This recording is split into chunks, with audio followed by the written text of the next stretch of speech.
Bonjour, c'est Claude Grunitzky et je vous présente Limitless. Limitless est un podcast produit par True Africa qui pose les questions qui comptent pour l'Afrique. Nous cherchons des solutions africaines aux problèmes africains. Ce podcast est rendu possible grâce à une subvention du département d'État américain et de la fondation Sinfire. Dans cet épisode, nous discutons de la guerre et de la paix. La Russie a ses propres intérêts, l'Occident aussi, mais ils n'arrivent pas à se réunir et trouver un commun accord. Et c'est pourquoi le monde se trouve actuellement dans une impasse. Je pense que c'était un grand moment quand l'Afrique du Sud a décidé de tout simplement se rendre à la Cour internationale pour accuser Israël de génocide. Mais le fait que l'initiative soit venue d'un pays de notre continent africain, c'est conséquent. 2 mois après le début de la guerre, nous avons été approchés par une institution du gouvernement ukrainien. Ils nous ont dit qu'ils cherchaient une institution qui puisse partager des compétences pour soutenir les femmes et les enfants souffrant du conflit. De nombreuses guerres ont été menées sur le sol africain. Cependant, cela signifie également que les Africains ont quelque chose à dire sur la résolution de conflits. À un moment où les conflits semblent être omniprésents, je voulais mettre en lumière 3 approches à la paix.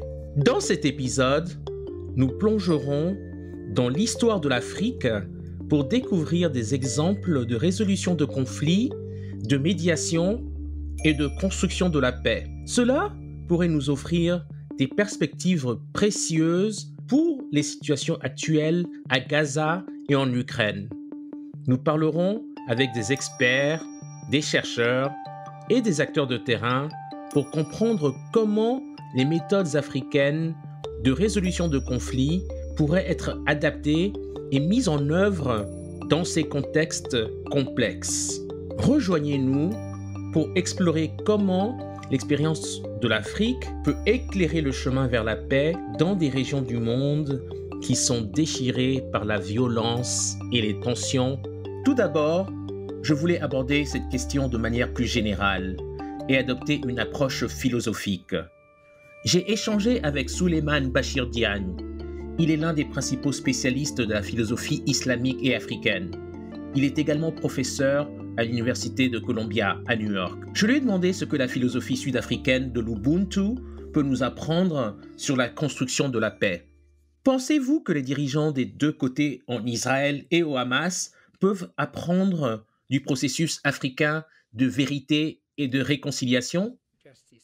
Je pense que oui, et surtout du concept d'Ubuntu que l'Afrique du Sud a construit comme concept philosophique, éthique et légal de justice réparatrice. L'idée de justice réparatrice et de justice de transition, l'idée qu'à un moment, la seule bonne réponse face à la tragédie, aux atrocités, est de se préparer à un monde meilleur, de voir la situation comme si elle avait déjà été réglée, de voir quelle est la meilleure façon d'avancer. C'était très important en Afrique du Sud, pendant et après l'apartheid, et c'est vraiment une leçon d'humanité que l'Afrique du Sud, de Desmond Tutu et de Nelson Mandela, a donné au reste du monde. Et je pense qu'avec le niveau d'atrocité actuel, le seul mot qu'on peut utiliser, étant donné la situation, étant donné le niveau de souffrance et étant donné la nature tribale de cette guerre, le seul moyen d'avancer est précisément de puiser dans l'humanisme de l'Ubuntu, dans la sagesse de l'Ubuntu. Et maintenant, que dire du Rwanda? Comment a-t-il évolué depuis la guerre civile de 1994, qui a fait plus d'un demi-million de morts? En 1994, vous avez des voisins qui ont tué des voisins qui ont vu des voisins tuer leurs proches. Et même dans une situation pareille, un génocide, un massacre, ils ont pu essayer d'avancer, d'utiliser l'Ubuntu, de pardonner.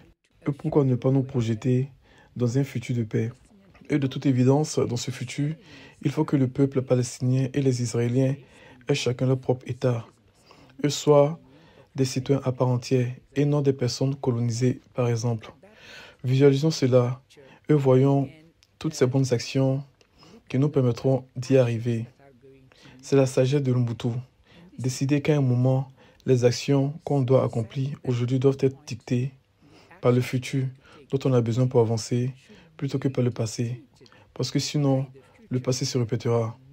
Mais souvenons-nous que le dernier génocide du XXe siècle, qui s'est déroulé sur le continent africain, a eu lieu au Rwanda. Vous avez mentionné la division entre Israël et la Palestine, ou entre Israéliens et Palestiniens.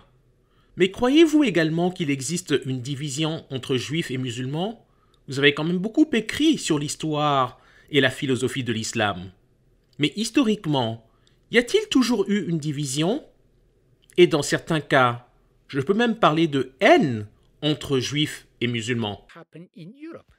Concernant cette haine envers les Juifs, rappelons-nous que les pogroms et l'Holocauste ont eu lieu en Europe. Rappelons-nous aussi de quelques exemples historiques.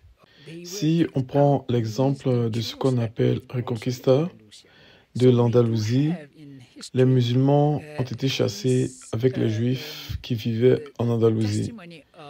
L'histoire nous montre donc que les Juifs et les musulmans ont vécu ensemble. Ils ont vécu ensemble dans le nord de l'Afrique. Cela n'a pas toujours été merveilleux, mais cela ne s'est jamais passé comme en Europe. Il faut notamment éviter d'analyser ce qui se passe en Israël-Palestine de façon simpliste et religieuse. Ce qui se passe en Israël-Palestine est une question de terre, de citoyenneté et de droit. Alors, si on en fait un conflit cosmique entre religions juives d'un côté et religion musulmane de l'autre, nous passons à côté du sujet et nous ne pourrons pas les réconcilier parce qu'on ne peut pas réconcilier des visions métaphysiques différentes. Et quand bien même ce serait possible, n'oublions pas qu'il ne s'agit pas d'une guerre de religion. C'est surtout une guerre autour d'une terre qui doit être partagée en deux peuples différents. Joseph Nkurunziza est médecin et PDG de Never Again Rwanda. C'est une ONG de construction de la paix qui travaille dans 22 des 30 districts du pays. Il m'a parlé de Never Again Rwanda et du travail minutieux que cette ONG accomplit pour rapprocher une société divisée. Comment pensez-vous que l'exemple du Rwanda puisse aider les régions déchirées par les conflits? Je pense spécifiquement à Gaza et même à l'Ukraine. En tant qu'institution, à 4 piliers, le premier, c'est la consolidation de la paix. Dans le cadre de ce programme, nous avons mis en place des safe spaces ou espaces sécurisants, des groupes de femmes et d'hommes qui se rencontrent chaque mois pour parler de leur passé. Ces espaces permettent aussi d'instaurer de la confiance. Quand les citoyens se rencontrent et dialoguent, ils finissent par développer de la confiance entre eux. Une fois la confiance instaurée, les gens peuvent travailler ensemble. Comme vous le savez peut-être, dans le contexte africain, les gens unissent leurs forces dans le domaine de l'agriculture et proposent des activités lucratives. Si les gens ne se parlent pas, n'ont pas guéri, ne se font pas confiance, ils ne peuvent pas réussir à faire ça. Puis avec le pilier de gouvernance et des droits humains, on s'intéresse à la participation citoyenne. Pour une paix durable, l'engagement des citoyens est nécessaire. Nous avons mis en place des espaces que nous appelons des forums citoyens où ils se rencontrent et discutent des problèmes affectant leur communauté. Et quand ces problèmes sont identifiés, ils élisent eux-mêmes 3 membres de leur communauté qui rencontreront les leaders locaux pour adresser ces questions. Le troisième pilier est l'engagement de la jeunesse. Les jeunes sont majoritaires. Eux font en sorte qu'ils soient impliqués dans l'organisation, dans la gouvernance, dans la médiation des conflits. Cela demande beaucoup d'efforts. Le quatrième pilier, ce sont les recherches. Tout notre travail repose sur les preuves. C'est vraiment malheureux que nous, les êtres humains, ne tirons pas de leçons de l'histoire. Mais l'autre élément intéressant dans le système du gouvernement rwandais, c'est que tout ce qui est débattu après le génocide est issu des discussions des gens qui ont pris en compte le contexte, ont revisité leur passé et observé les leçons qu'ils pouvaient tirer et les initiatives qui pouvaient être utiles pour forger le futur du pays. Et tout ça manque dans les sphères internationales. Les gens se rencontrent et discutent, mais pas des vrais problèmes. Des discussions tournent autour de leurs intérêts. Ce qui se passe à Gaza montre que le Moyen-Orient est un point focal des blocages des puissances mondiales. C'est pareil pour l'Ukraine. La Russie a ses propres intérêts, l'Occident aussi, mais ils n'arrivent pas à se réunir et trouver un commun accord. Et c'est pourquoi le monde se trouve actuellement dans une impasse. On voit le populisme émerger dans les pays occidentaux qui prennent des décisions concernant la politique mondiale. Les plus grandes erreurs, c'est qu'ils se mentent à eux-mêmes et à ceux qui travaillent avec eux pour pouvoir évoquer des problèmes sans causer de conflit. Alors que le Rwanda tente de faire face au passé, pour d'autres pays, la violence continue dans le présent. J'ai parlé avec Victor Ochen. Il a grandi dans un camp de réfugiés au plus fort de la guerre civile en Ouganda dans les années 80 et 90. Il soutient les communautés locales encore touchées par la guerre avec son organisation AINET, le réseau des initiatives de la jeunesse africaine. Il s'efforce de donner une voix à ceux qui restent souvent inaudibles, les victimes civiles prises par les conflits. Voici notre conversation.